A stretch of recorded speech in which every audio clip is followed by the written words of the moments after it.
Ce qui est caractéristique quand même de l'État contre les étrangers, c'est à la fois que, moi il me semble que dans un certain nombre de cas, l'État se moque de la loi et peut la violer sans aucune difficulté, et que de l'autre côté, le droit, et j'en terminerai par là, la loi et le droit en général sert aujourd'hui, il me semble, à légitimer des pratiques qui sont de plus en plus, alors répressives, oui, mais on est au-delà là, qui sont délirantes, quoi. Le système Dublin, par exemple, mais je pourrais en prendre d'autres. Je pourrais prendre les centres de rétention administrative. Il n'y a pas besoin d'aller jusqu'à Dublin, mais je peux les lier, puisque maintenant on met les Dublinés dans des centres de rétention administrative. Juste, il faut quand même imaginer qu'aujourd'hui, celle ou celui qui a, après des mois de persévérance, a réussi à déposer sa demande d'asile sans faire un premier séjour au CRA, d'ailleurs. Parce que s'il va au CRA et qu'il demande l'asile depuis le centre de rétention administrative, pardon, sa demande sera traitée immédiatement en procédure accélérée, c'est-à-dire elle sera rejetée à 90%. Voilà. Mais si jamais il a la chance de déposer une demande d'asile et qui dépose ses empreintes, que par malheur, il les a déposées ailleurs, dans un autre État européen, je prends le cas... par exemple d'une Malienne qui a déposé ses empreintes en Italie, qui veut déposer sa demande d'asile en France. On lui dit « Ah ben non, madame, ça ne va pas être possible ». La préfecture lui dit « Oui, bon, d'accord, vous voulez déposer une demande d'asile, mais ça ne va pas se passer en France, puisqu'on s'aperçoit que vous êtes passé par l'Italie. Donc, on va vous renvoyer vers l'Italie. » Donc, l'Italie étant censée examiner sa demande d'asile. Aujourd'hui, ça se passe aujourd'hui en France, hein, avec enfants, sans enfants. Enfin, aujourd'hui, l'Italie, le système d'asile italien est complètement saturé. Je veux dire, les demandeurs d'asile sont encore plus qu'ici laissés à la rue, violentés par la police, le système d'hébergement, mais également le système juridique. Et donc, on lui dit, on va vous renvoyer en Italie. Parce qu'on a peur qu'elle se faufile et qu'elle s'échappe, ou on fait semblant d'avoir peur, je ne sais pas, eh bien maintenant, on va la placer en centre de rétention administrative le temps qu'on organise son transfert manu militari de la ligotée dans l'avion vers l'Italie. Non, alors ça c'est quand même, je veux dire, où on sait que sa demande ne sera pas examinée. Donc en fait, c'est juste un système qui a été, en tout cas qui aujourd'hui fonctionne comme ça. Je ne sais pas s'il a été pensé comme ça, on pourrait en discuter, bon après, est-ce que j'en sais rien. En tout cas, c'est un système qui aujourd'hui fonctionne pour mettre en orbite les demandeurs d'asile. Et c'est ce que je vous disais tout à l'heure, c'est-à-dire que cette personne, elle devrait être en situation régulière, hein, d'après la Convention de Genève sur le statut des réfugiés, on devrait examiner sa demande d'asile, et si elle est malienne, par exemple, elle aurait une certaine chance d'obtenir l'asile, bon, sous certaines conditions. Enfin, eh bien, là, on va la mettre en centre de rétention administrative pour la ligoter dans un avion et la mettre en Italie où elle va être laissée à la rue. Et ça, en fait, moi, il y a des préfets qui prennent ces décisions, il y a des juges de la liberté de la détention qui, dans des centres, dans des tribunaux délocalisés juste à côté des centres de rétention, donc des petits algécos qui jouxtent les centres de rétention, où il y a marqué tribunal de grande instance. Bientôt, le juge apparaîtra juste sur un écran. Donc il ne se déplacera même plus. L'étranger, lui, se déplacera du centre de rétention par un petit couloir, il sera emmené dans son petit algéco. Il aura le juge face à un écran. Et le juge donc prolongera la rétention administrative de cette Malienne pour qu'elle puisse éventuellement être expulsée vers l'Italie, pour que l'Italie examine sa demande d'asile. Et donc ça, c'est possible parce que le droit le prévoit. Je veux dire, sinon, personne... on l'accepte parce que voilà, c'est un règlement européen, il y a eu une loi qui... Enfin, on l'accepte. Nous, on ne l'accepte pas, mais je veux dire, il y a des juges, on peut les voir, ces décisions, qui rendent au nom du peuple français des décisions qui prolongent la rétention administrative de gens...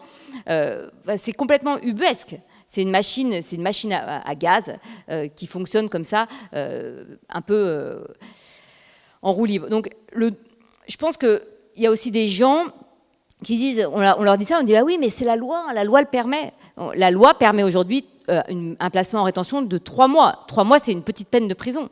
Alors, mais au nom de quoi on va mettre en centre de rétention des gens juste parce qu'ils sont étrangers? Et là, je reviens quand même à mon propos du début sur les modes d'acquisition de la nationalité française. Enfin, voilà, c'est quand même un peu bizarre, cette disparité de traitement. Une personne, parce qu'elle est étrangère et qu'elle est trop pauvre, donc on décide de ne pas lui donner un titre de séjour et on va la mettre 3 mois dans une prison.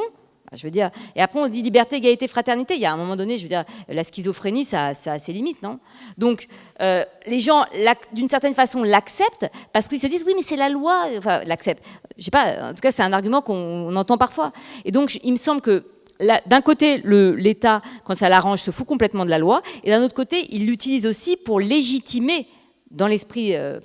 Légitimer parce que la loi est censée être l'expression de la volonté générale. Alors là, on pourra en discuter quand même un certain temps. C'est aussi, à mon avis, ça, cette base du contrat social. Hein. Je vous rappelle qu'on est censé être en démocratie parce qu'il y a un Parlement, parce que la loi elle est censée être l'expression de la volonté générale, et non pas l'expression d'une toute petite minorité de types dans un bureau. Okay, et c'est parce qu'elle a comme ça cet apanage de légitimité de la loi qu'on fait ces centres de rétention. Mais je veux dire, si on prend un petit peu de recul, leur légitimité du point de vue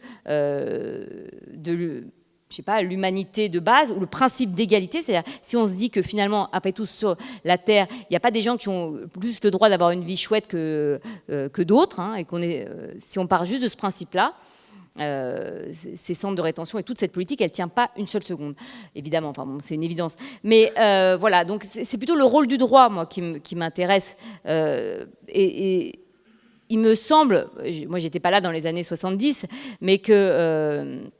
Enfin, j'étais là, mais j'avais pas de conscience politique. Il me semble que il faut quand même il y a une mutation quand même du droit. Il y a un durcissement extrême des règles d'un côté, et de l'autre, il y a des libertés immenses que l'État prend avec les règles, et les deux conjugués. Là, il se trouve que ça s'applique aux étrangers, mais d'une manière générale, ça s'applique aux pauvres, aux vulnérables. On pourrait parler, et parmi les étrangers, encore plus aux plus pauvres, aux plus vulnérables, c'est-à-dire les mineurs, par exemple, hein, qui sont seuls sur le terrain, les jeunes, quoi, et les vieux aussi, les vieux shibani qui ont travaillé toute leur vie, qui sont dans les foyers. Si on regarde les traitements les plus dégueulasses, ils s'appliquent aux deux catégories les plus vulnérables. Donc quand tu n'as pas les forces pour te défendre, l'État, il te lamine. Voilà, donc ça aussi c'est un problème. Je pourrais vous parler des descentes qui sont faites par les contrôleurs des caisses d'assurance maladie dans les foyers des vieux migrants, mais c'est d'une violence. Mais je veux dire, c'est fait au nom du peuple français, mais franchement, c'est hors la loi, mais ils le savent très bien. Ils savent que les gens n'auront pas les moyens, n'auront pas le temps, n'auront pas l'énergie pour se défendre. Pareil contre les mineurs étrangers isolés. Et j'en terminerai par là. Aujourd'hui, on en est quand même pour refuser de les prendre en charge, les départements pour refuser de prendre en charge ces jeunes qui sont seuls et qui se retrouvent là et qui auraient besoin d'un toit et puis tout simplement d'un accueil correct. Eh bien, pour refuser de les prendre en charge, l'État conteste leur minorité, et pour contester leur minorité, un des moyens utilisés, c'est quand même les radiographies osseuses. C'est-à-dire qu'il y a des gamins qui sont à la rue dans des situations terribles, et pour savoir si on va les...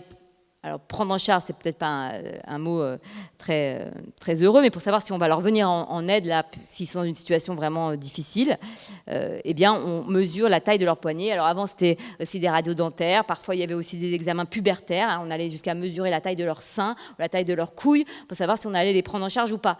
Donc, il y a quand même un petit problème dans les critères de choix de l'aide et du traitement des individus, non ? Voilà. Et ça, comme eux, ils ont évidemment quelques avocates, quelques militants et beaucoup de gens, heureusement, normaux, humains, qui leur viennent en aide. Et ça, je vais peut-être finir par là, et je vais vraiment finir cette fois-ci. C'est que quand même, heureusement, à côté de la machine étatique qui broie... Ouais, non, mais là, bon, ça va, j'ai pas beaucoup dépassé, hein. Non, à côté de la machine étatique qui broie quand même beaucoup les gens, il y a des cercles de résistants, le cercle des voisins, il y en a d'autres, des avocats militants, des gens qui n'appartiennent pas forcément à aucun cercle, mais qui accueillent des gens chez eux, parfois au risque de poursuites judiciaires. Bon, voilà, donc... Il y a heureusement de la solidarité, de l'amitié, des liens humains qui continuent à exister, et c'est de ce côté-là qu'il faut évidemment essayer de creuser. Voilà, merci beaucoup de votre attention.